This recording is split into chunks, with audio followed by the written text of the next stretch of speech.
There are silences that speak louder than any confession, a glance that lingers just a heartbeat too long, and a smile that seems ordinary, yet carries the weight of unsaid words. Sometimes the world contracts in those moments, and you feel the gravity of something quietly shifting beneath the surface of everyday life. Perhaps you have been there, sensing the subtle change in a person's attention, feeling the quiet pull of presence that is not easily named.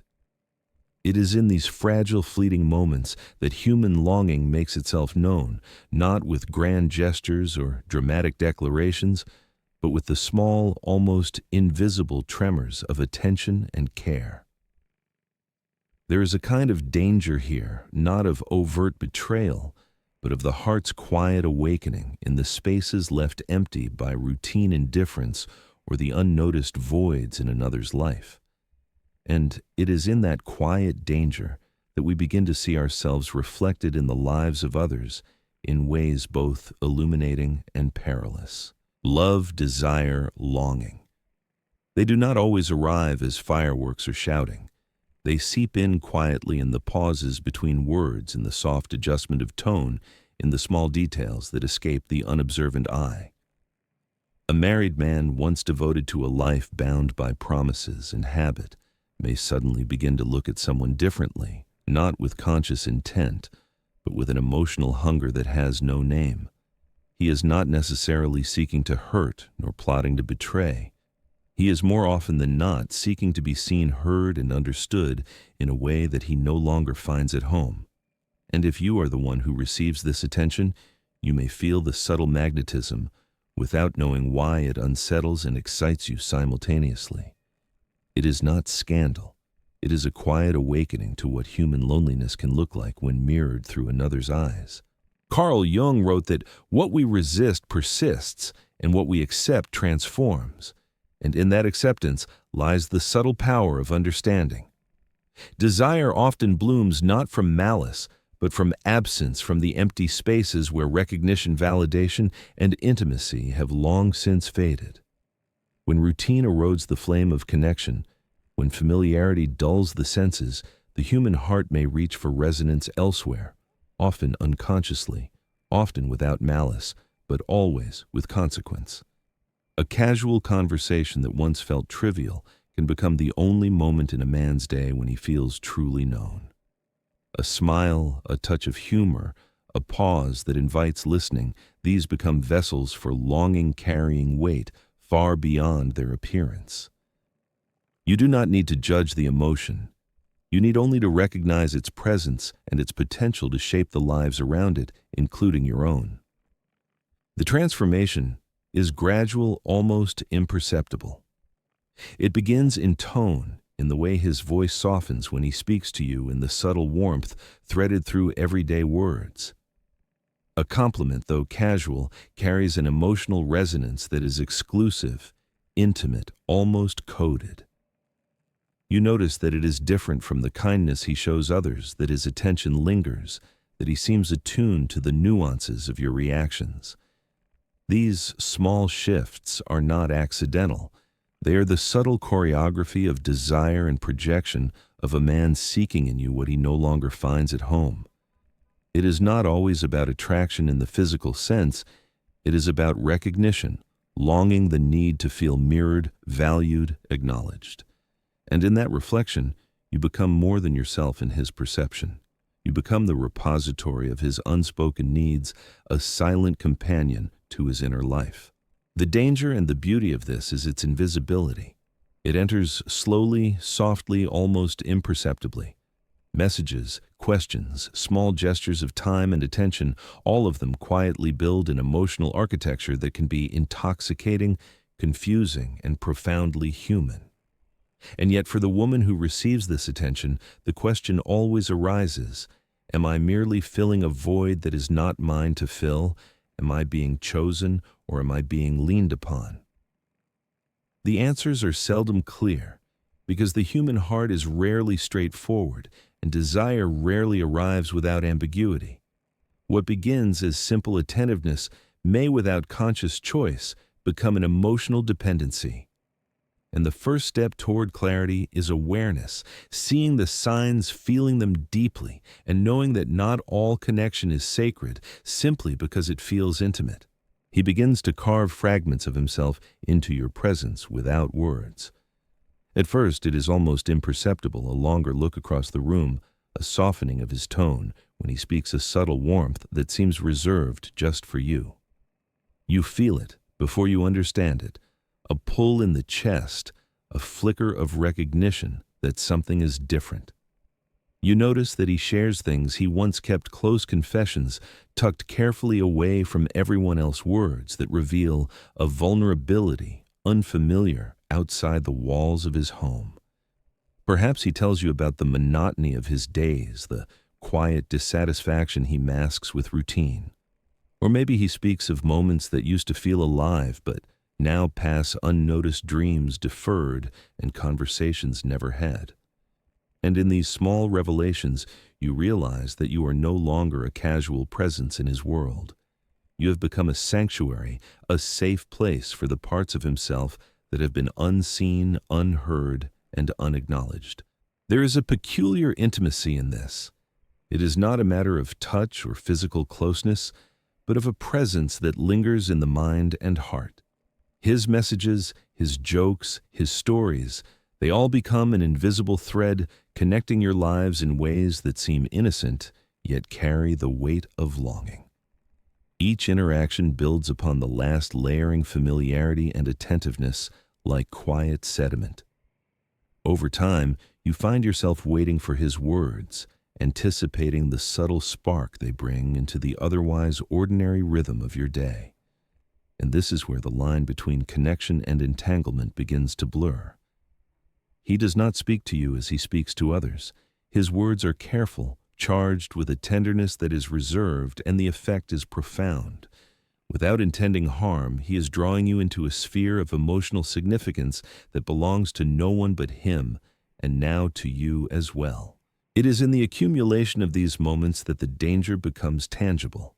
A compliment, a text, a shared laugh, each one is a brushstroke in a portrait of intimacy that neither began with conscious intent nor asks permission. You may notice the subtle ways he seeks your validation, the almost imperceptible cues that reveal he is measuring your reaction, hoping it will mirror the attention he gives. Perhaps he adjusts the way he presents himself, reshaping aspects of his appearance or mannerisms based on what he knows pleases you. It is a quiet seduction, not of the body but of the heart and mind. And here lies the paradox. This attentiveness can feel intoxicating, almost magical, because it offers exactly what is missing elsewhere in his life. Yet it carries with it the weight of another story, one built on absence, longing, and secrecy. And then the emotional dance intensifies. He begins to ask questions that matter, questions about your thoughts, your feelings, the subtle shifts in your moods. It is no longer about casual conversation. It is about emotional exchange, a sharing of inner worlds that builds an unspoken bridge. In this bridge, the boundaries of propriety begin to waver. You are not just someone he speaks to.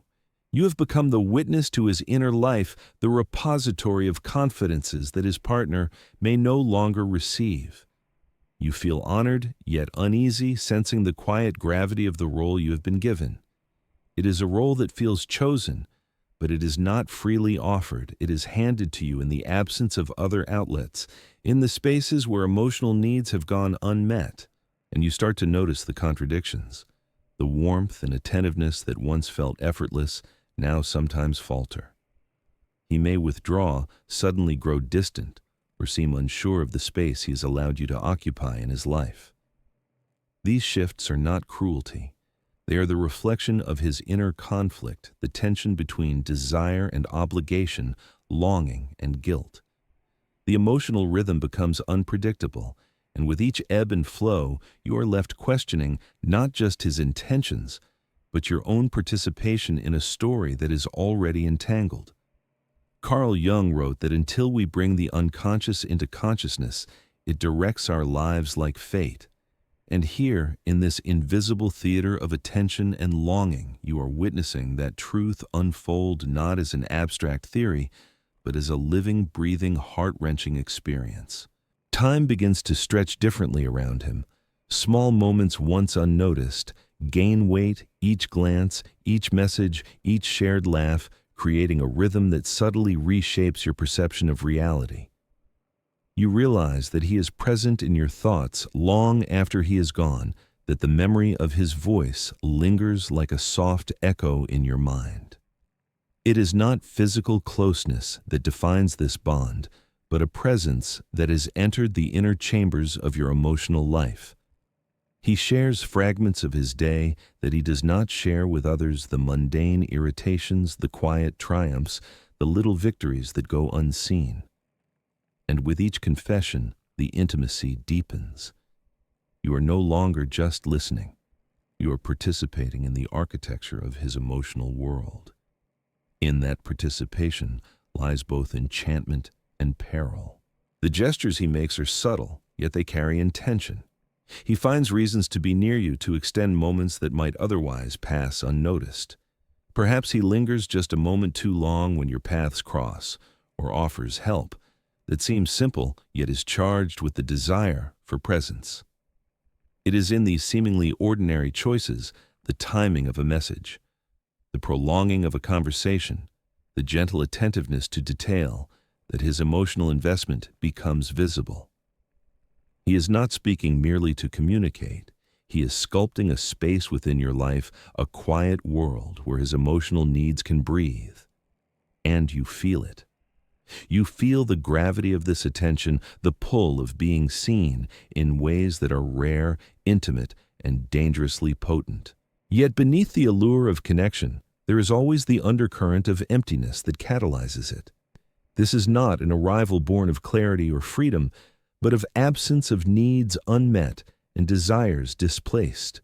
He is not choosing you in the fullness of a liberated heart. He is seeking something lost elsewhere. And though he may not intend harm, the consequences ripple outward. You are drawn into an orbit of attention that feels nourishing and magnetic, yet is fundamentally provisional. The emotional energy you give is real, profound, and unearned in the context of mutual commitment.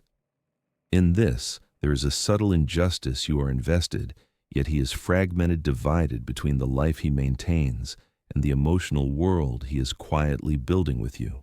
Jealousy begins to whisper in the spaces between words, not the overt possessiveness of a lover, but the small revealing gestures of concern, inquiries about who you have been with subtle checks on your attention, a glance that seems to measure the weight of your world against his own.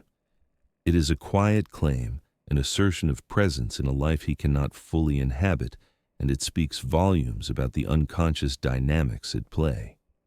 He seeks validation from you because it is missing elsewhere, and in that search you become a mirror reflecting the parts of him that have gone unacknowledged. You are not just present, you are necessary in ways that feel tender, compelling, and profoundly intimate. And with that necessity comes responsibility, not his, but yours. This is the point where clarity must emerge. The slow accumulation of attention, of intimate disclosure, of emotional investment, each element is beautiful, human, and intoxicating, but it is also laden with risk. You are not simply witnessing affection. You are occupying a space in a life already claimed by another. You are becoming the vessel for needs that should have been met elsewhere. And the moment of recognition arrives quietly.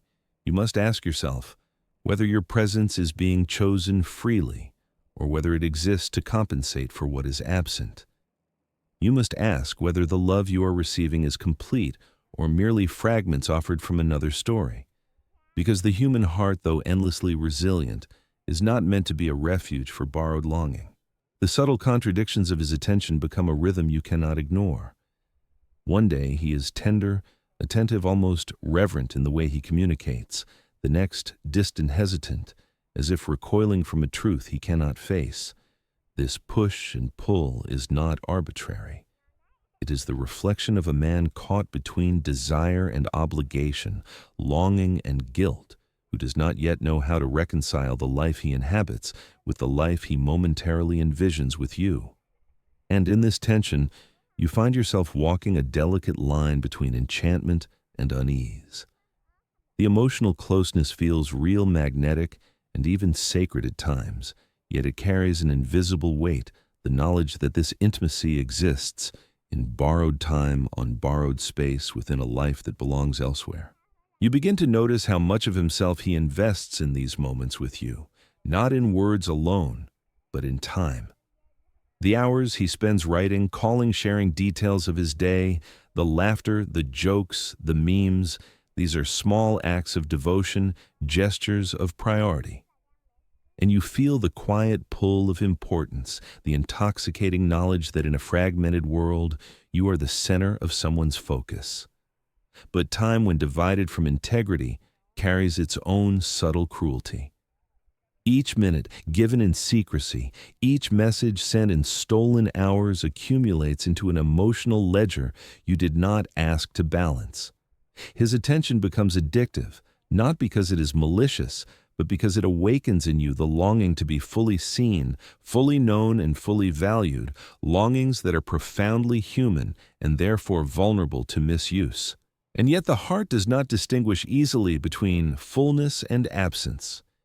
You may find yourself waiting for his messages, savoring the warmth in his words, anticipating the spark of attention that once seemed accidental but now feels intentional. Emotional intimacy in this context becomes both a sanctuary and a trap. You listen, you respond, you care, and slowly, almost imperceptibly, you begin to weave him into the patterns of your own emotional life. The bond deepens, the invisible tether strengthens, and you realize that even without physical contact, you are profoundly involved. The intensity is gentle, patient, and persistent, wrapping around you like a soft, unbreakable cord. There is a sweetness in this closeness, but it is not innocent. He confides, he laughs, he teases, and with each exchange, he hands you pieces of a life that is not fully yours. In doing so, he creates a parallel intimacy, a sacredness that exists outside the boundaries of his commitment. He may tell you he has never shared these thoughts with anyone before, that he feels different with you, that your presence is a refuge for emotions he cannot voice elsewhere. And all of this is true in its own way. It is a genuine expression of vulnerability, but it is also a subtle projection. You are no longer just a companion. You have become the keeper of another's unmet needs, the mirror in which he sees the parts of himself that have gone unseen. And here lies the quiet peril. You are drawn not to the fullness of a person who is free to choose, but to the fragments of someone seeking escape. The attention feels like love, but it is shaped by absence and longing, not by integrity or openness. You are caught in a delicate paradox. The very emotional depth that enthralls you is the same depth that carries risk. It is intoxicating, yes, but it is also provisional, contingent, and laden with the consequences of a life that cannot fully inhabit the space you share. And so you are left with questions that cannot be answered by charm, warmth, or tenderness alone. Are you being chosen, or are you filling a void? Is this intimacy a gift, or is it a displacement? Is what you feel true, or is it borrowed longing, clothed in beauty? And then comes the most unsettling phase, ambiguity. It arrives like a shadow at the edge of a sunlit room, a sudden chill in what once felt warm. One moment, he is fully present, tender, attentive, his words carrying the quiet weight of someone who has entrusted you with parts of his soul. The next, he pulls away, retreats, as if the closeness itself frightens him. He acts as though the connection never existed, or perhaps as though it should never have existed at all. You are left suspended between warmth and absence, certainty and doubt, admiration and unease. This is not cruelty, and it is not caprice. It is the reflection of a man wrestling with guilt, fear, and the truth of his own longing, a truth he cannot reconcile with the life he is already committed to. It is here in this dance of approach and withdrawal that the human heart is tested. You feel the pull, the ache of attention that seems to belong wholly to you, yet is never fully yours. You recognize the subtle signs time given in secret emotional vulnerability, the longing for validation, but they arrive in fragments, never whole, never steady. And in these fragments lies the profound lesson: desire without integrity, intimacy without freedom, attention without choice. These are not gifts. They are illusions that can wound disguised as tenderness. They teach you about human complexity, yes, but they also demand that you confront your own boundaries, your own capacity to distinguish between what feels enchanting and what is nourishing. At this point, the question is no longer about him. It is about you, about the space you allow yourself to inhabit within another's incomplete life, about the choices you make when faced with emotional allure that exists in borrowed time. You must ask yourself whether you are being invited to participate in something real, or whether you are filling a vacuum that is not yours to occupy. Are you receiving love or just echoes of absence? Are you building a shared life or feeding a story that cannot be sustained? These are the questions that demand reflection, courage, and honesty.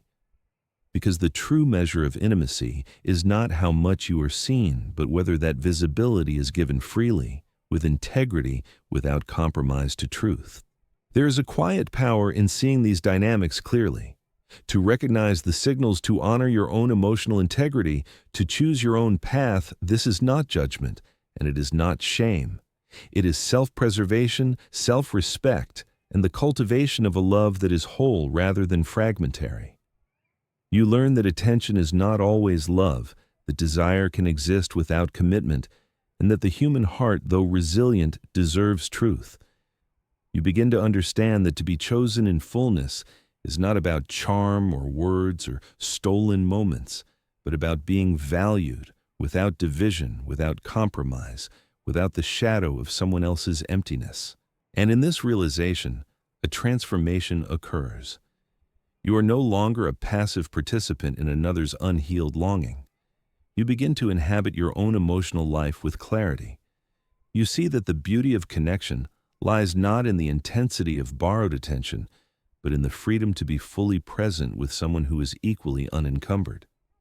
Desire and attention, when untangled from absence and projection, become gifts of mutual presence rather than fragments of escape. And in the quiet strength of this awareness, you reclaim your heart, your time, and your story. And so the final lesson arrives, not as a revelation shouted in clarity, but as a gentle unfolding, a quiet illumination of what it means to be seen, chosen, and loved with integrity. You come to understand that the most alluring connection is not the one that steals your breath in stolen moments, but the one that meets you in wholeness, without fear, without secrecy, without the need to borrow fragments from another life. You learn that emotional attention, when given from emptiness, can feel intoxicating and necessary, but it is not love. It is a reflection of absence, an echo of what someone cannot give to their own world. In recognizing this, you step into a space of profound self-respect. The understanding that you deserve love in its fullness, not in fragments, not as an escape, but as a choice freely made by someone unburdened by divided loyalty. The weight of this realization is both tender and liberating.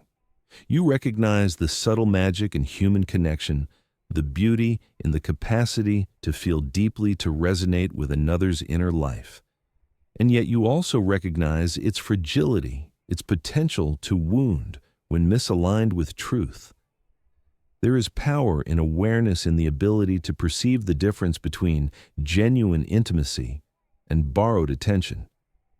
You see how easily hearts can intertwine without consent, how an emotional bond can take root in the soil of unmet needs, and how difficult it is to extricate oneself once invested. And in this seeing, you reclaim your agency. You understand that attraction does not necessitate action, that feeling is not obligation, that tenderness is not ownership.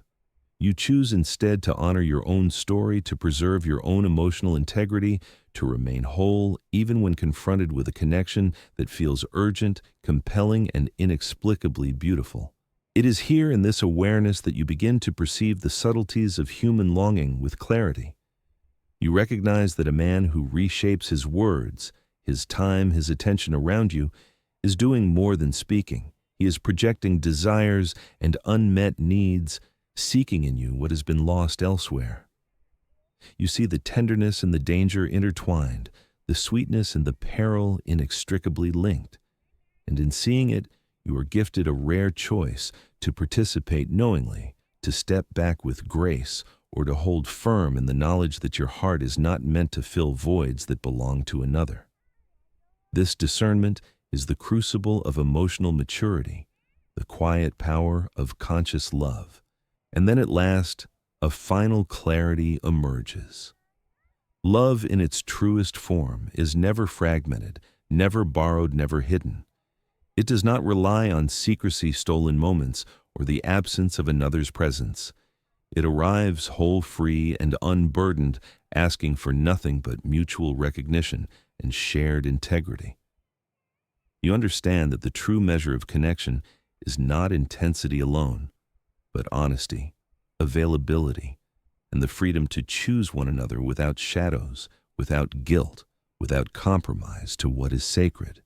And you carry this understanding forward as both armor and compass, guiding your choices, your presence, and your willingness to inhabit relationships where you are not an escape, but a destination.